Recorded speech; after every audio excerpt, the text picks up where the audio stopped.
highest honor an English town can confer, the freedom of a borough, is bestowed in Aldershot on the Canadian Army overseas.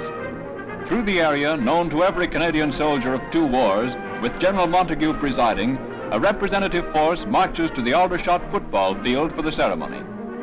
While the picked guard of honor stands solidly by, His Worship the Mayor presents a token silver casket and script, which is accepted by the retiring Canadian Chief of Staff.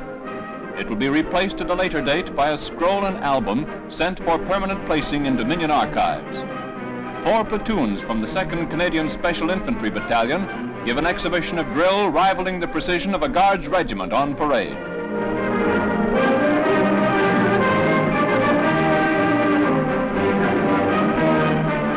The town, which has seen the arrival and the departure on every grand venture of Canadian units since 1939, thus tangibly expresses the friendship existing between the mother country and the Dominion with the freedom of Aldershot.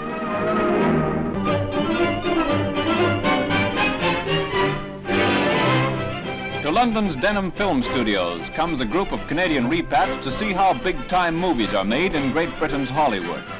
On Soundstage 5, a feature picture is in the making. Produced by the famous team of Powell and Pressburg, it is titled A Matter of Life and Death. On a giant moving staircase set costing £36,000, the scene portrays a dying airman's idea of a court of justice in the other world.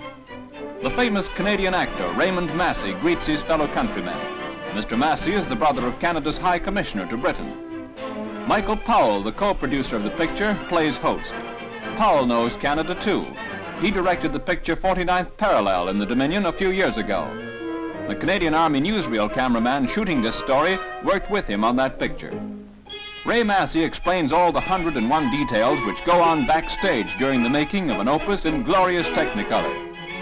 Hollywood lease-lend actors Kim Hunter and David Niven receive makeup checks, while Raymond Massey and the other stars of the picture, Roger Livesey and Marius Goring, stand by for a take. With all the preliminary rehearsing completed, the call comes, "Quiet everyone, we're shooting. Cameraman, action." The great color camera gets rolling and another scene is recorded ready for the world's theaters.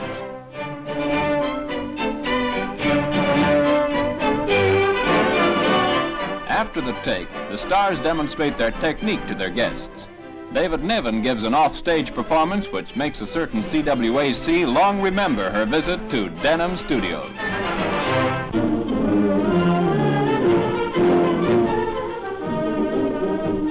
In London, the Thanksgiving week savings drive is opened by an air demonstration by Battle of Britain pilots. Group Captain Doug Bader, the legless ace, leads the dwindled ranks of the famous few as, augmented by their comrades with wings, they give a great demonstration of Empire aerial might over the city they saved from annihilation.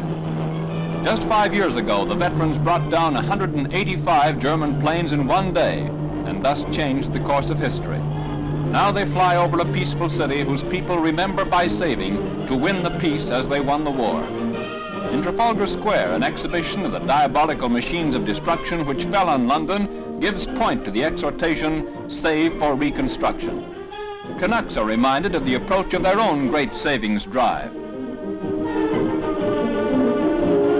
On the eve of Canada's 9th victory loan, wise Canadians are ready to put their surplus cash into victory bonds. They too will help win the peace as they keep on saving.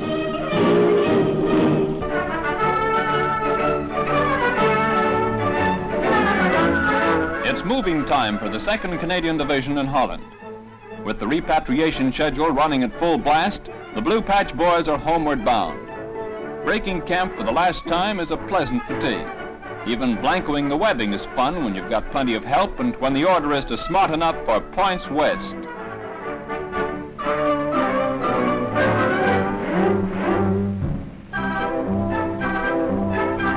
The Toronto Scottish Regiment lower the flag carried by them so proudly from Normandy beaches to victory. They leave together with the 14th Field Company RCE and the 2nd Field Battery RCA. On their way through Nijmegen Repat Camp, they cross Folkes Bridge at Arnhem and finally arrive at the embarkation point. The boat fare is strictly on the government, and if there's no shoving in the queues, it's not because the boys are not in a hurry to get to Blighty.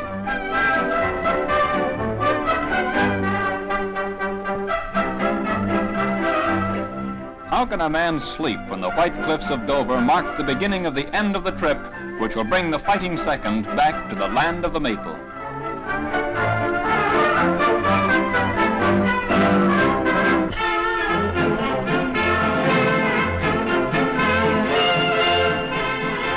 The Cocky University for Canadian Army personnel at Leavesden, Hertfordshire, is officially opened by Field Marshal Sir Bernard Montgomery.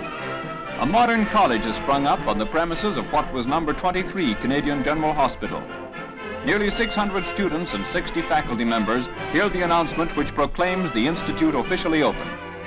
Following his address, the Field Marshal, together with the University President, Brigadier Beamont, OBE, inspect the premises. On registering, the men and women students are issued with tunics carrying the university flash. For the faculty and student body, there are no parades, no saluting, and no difference of rank. The college is made up of 5 houses, each named after a former Governor-General of Canada. At the end of each course, the University of London conducts examinations. Credits gained from these exams are acceptable to any Canadian university. Culminating the plans of the Canadian Army educational staffs, the Institute is successfully reconverting training for war to the now important task of training for peace. Army students in the overseas theaters are now able to put their further overseas stay to vital educational use, thanks to the Cocky University of Canada.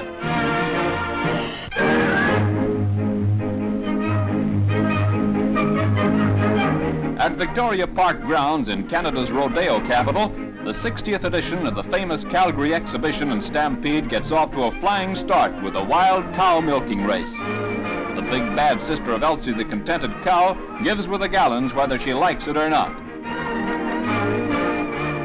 Elsie's young brother gets a workout in the calf roping contest. The beefsteaks of the future take a dim view of the operation, but working to split seconds, the cowboys give them lots of rope, and, well, what can a fella do when he's flat on his back?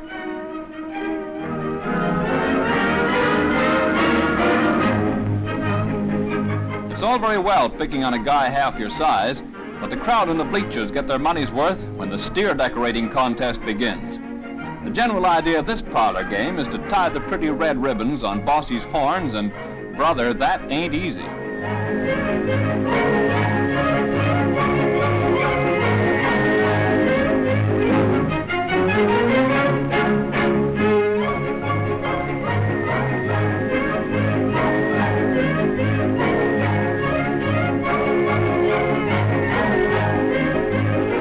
When it comes to riding the bucking horses, maybe Gene Autry could handle the situation while rolling a cigarette with one hand, playing a guitar with the other, and singing Home on the Range at the same time.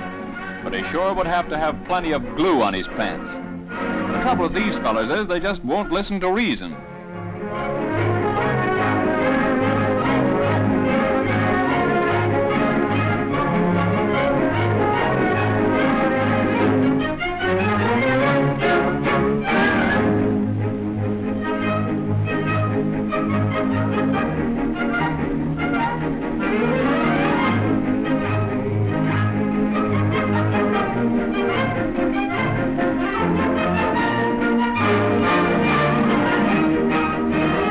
Just in case the folks in the cheap seats are getting bored, the next item on the program is the steer riding game. The mobile ads for Bovril are all guaranteed man killers or your money refunded. The riders have been turned down by every insurance company in the West. In their idea of fun, you don't live to a ripe old age.